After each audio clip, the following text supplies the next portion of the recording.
And welcome back.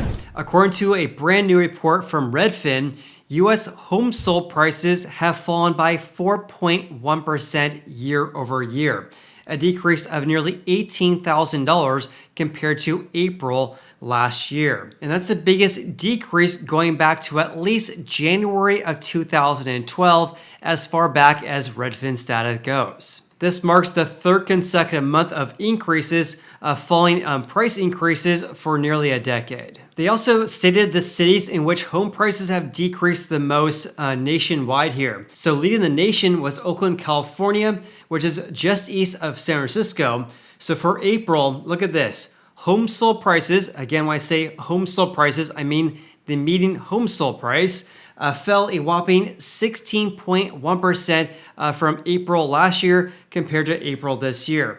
That's a decrease of $174,500 in 12 months. Absolutely insane. Followed by, after Oakland, California, was Austin, Texas, falling 15.3%. Boise, Idaho, falling by 15.1%. San Francisco, falling by 13.4%. And rounding out the top 5 was Salt Lake City, Utah. In percentage terms, all 5 of these metros posted record declines in April compared to last April, with the exception of Boise, which posted the second biggest drop on record. The biggest drop on record for Boise was actually in March. And by the way, Redfin's data goes all the way back until 2012. And it says here, high rates are keeping both buyers and sellers on the sidelines. By the way, I have an update for you guys regarding average rates today, which is the 22nd of May. Average rates are actually getting very, very close to being at 7% on average, which is just absolutely insane. So because rates have been increasing, that's of course decreasing contracts being signed between buyers and sellers, but also decreasing new listings. So new listings dropped 26.1% year over year on a seasonally adjusted basis in April, as homeowners stayed put to hold on to their relatively low rates. And by the way, that 26.1% decrease we saw from last April is the largest decrease on record aside from April 2020, when of course our housing market was on lockdown due to the onset of COVID. In addition, new listings are also at the lowest level on record aside from April 2020 as well. I'll share that graphic with you guys here in a little bit, because it's absolutely insane to see how low the number of new supply is hitting the market here. So regarding average rates today, according to Investopedia.com, which is the 22nd here, average rates increased to 7.15%. And keep in mind, this is for people with exceptional credit. Average rates nationwide. So according to the Mortgage News Daily, average rates are at 6.95%, 15 years at 6.25%. I remember when the 15-year back in 2021, late 2021, the rate was actually less than 3%. And also for an FHA and VA loan, that's around 6.62%.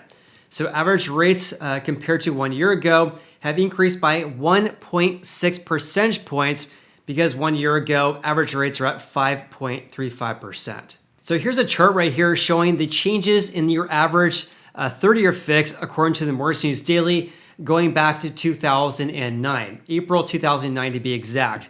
And this right here is why home prices absolutely tanked in the second half last year, going from about 3.1% in November, and they shot up to 7.09% for the month of October. So rates more than doubled in less than 1 year, which was of course absolutely insane. Looking at rates today though, at 6.95%, these are the highest rates we've had going back to March 9th this year, when average rates are at 7%. Let me give you guys a quick example. Let's say you're looking to buy a $450,000 home today, putting 5% down. 1 year ago, when the rate was at 5.35%, your average monthly housing payment of principal and interest would be just under $2,400 per month. Now look at rates today, 6.95%. Again, putting 5% down on a $450,000 purchase, just over $2,829 is your new housing payment today. And that's an increase of $440 more per month to buy a $450,000 home today compared to 12 months ago. And that's an 18% increase in your average monthly housing payment. And that's, of course, why I would expect that home buying demand will be decreasing if rates stay at these very high levels. So let's first talk about the supply side for new listings. So this is really telling here because new listings have been absolutely fallen off the map ever since 2022. Let's just call it the spring months of 2022. New listings have been falling big time. By the way, this is the number of new listings seasonally adjusted here. And check this out. When I zoom in, the number of new listings each and every month has been decreasing since the summer months of 2022. Also, the current levels right now at around 450,000 new listings that hit the market this April, excluding the onset of COVID, which was April 2022. We haven't had this low amount of new listings on record going back to at least 2012. So just eyeballing this because they don't provide the actual raw data here. The number of new listings this April, it looks like it's around 450,000. The lowest levels before that, excluding the onset of COVID, of course, was the early part or the mid part of 2012 when we had approximately 500,000 new listings. So this is absolutely insane because looking at pre-pandemic levels, the all-time record low was around 500,000 set in around June of 2012. Now we have approximately 10% below that previous all-time record low, of course, excluding April of 2020. And according to Redfin's chief economist, Daryl Fairweather, she had this to say: elevated mortgage rates are preventing would-be buyers from buying and would-be sellers from selling. And because sellers are not selling, the buyers who are out there trying to buy a house, of course, have very limited options. Home prices are faltering due to sluggish home buying demand, but the shortage of houses for sale is preventing them from falling as much as they did during the Great Recession. In some places, there are so few listings that prices are actually rising as a limited pool of buyers competes for even a smaller pool of home sellers. You can see this when looking at the lack of contracts being signed between buyers and sellers as well, because pending home sales for existing houses fell 21% year over year. Now, believe it or not, this is actually an improvement from the 36.1% decrease we saw last fall. Also, pending home sales increased by 3.1% from March. That's the March to April change, a gain of 3.1%. That's the first month-over-month increase since December last year, and also the largest increase percentage-wise going back to September of 2021. So here's a look at the number of pending home sales by month going back to March of 2012. These are seasonally adjusted. So pending home sales have decreased by about 21% compared to last year. We did see a slight increase of, what was it, a gain of 3%, a gain of 3.1%. This small bump up we saw in April.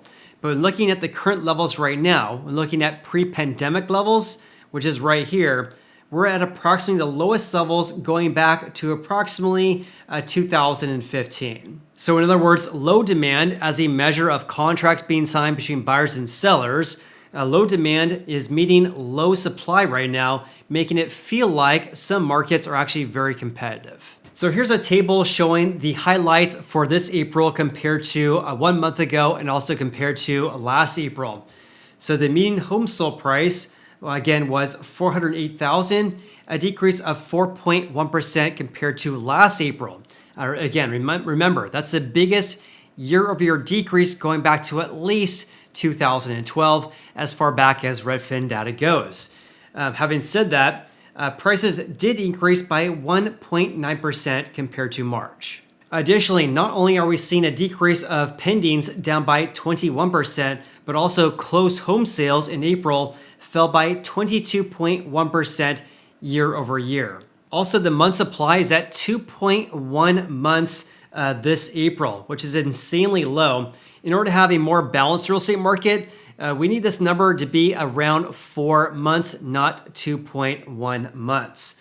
Also, days in the market is at 36 days. That's a decrease of 8 days compared to 1 month ago, but houses are taking about 18 days longer to sell a house compared to April of 2022. So again, compared to March, houses selling for about 8 days faster, but compared to 1 year ago, they're selling for about 18 days slower. Also, according to Redfin for April, approximately 33.6% of houses that sold in April sold above the seller's final list price.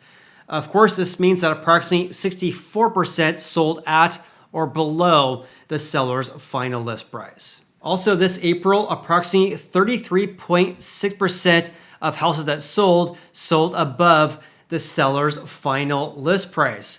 This, of course, means that approximately 66% sold at or below the seller's final list price. Additionally, the average sale price to final list price ratio was 99.5%, meaning on average this April, houses were selling for about 0.5% below the seller's final asking price. And by the way, even though this is a fairly high number, this is still well below 1 year ago, because 1 year ago, houses on average were selling for about 3% over asking. Now they're selling for about 0.5% below. And also, by the way, the average 30-year fixed this April was 6.34%. So rates have increased approximately 1.3 percentage points compared to April of 2022. Now, something to keep in mind is that average rates have been at or above 6.45% ever since really mid-April this year. Now, something to keep in mind, because average rates this April were a lot lower than today's rates. So again, rates right now are at 6.95% as of the 22nd, a 2.5-month high. In addition to that, average rates have been above or around 6.5% or above ever since April 14th this year.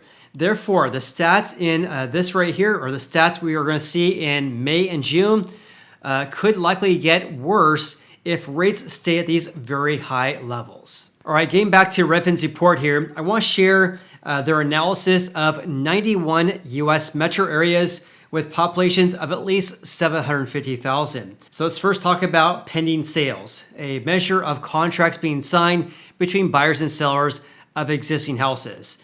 So in Boise, Idaho, pending home sales decreased by 70.8% year over year, more than any other metro that Redfin analyzed. Again, out of 91 US metros, Boise, Idaho fell the most, down nearly 71%. That was followed by Baton Rouge, Louisiana, a decrease of nearly 62%. Greensboro, North Carolina, falling by 56.2%. Allentown, Pennsylvania, saw a decrease of pendings, down nearly 55%. And Honolulu, Hawaii, decreased by 53.9%. In regards to closed home sales, Northern California saw the biggest decreases. So for example, in San Jose, California, closed home sales dropped 48.2% year over year. Next came San Francisco, Stockton, Oakland, and Sacramento, California. In regards to home prices, the median home sold price fell from a year ago in 45 of these 91 metros they tracked. In other words, half of the 91 biggest US cities have now posted a decrease in their home sold price compared to April of 2022. In fact, the biggest decrease was in Oakland, California, where prices there decreased by 16.1%. Then it was in Austin, Texas, Boise, Idaho, San Francisco, and Salt Lake City, Utah. Salt Lake City decreased by nearly 11%. In contrast, the biggest increases were Fort Lauderdale, Florida, a gain of 10.7%. Allentown, Pennsylvania saw a gain of 9%, also a gain of 9% in Milwaukee, Wisconsin. Cincinnati, Ohio saw a gain of 8%, and St. Louis, Missouri saw a gain of 7.8%. It just goes to show how every real estate market's different and real estate is local. And by the way, there's a lot more information in this report right here.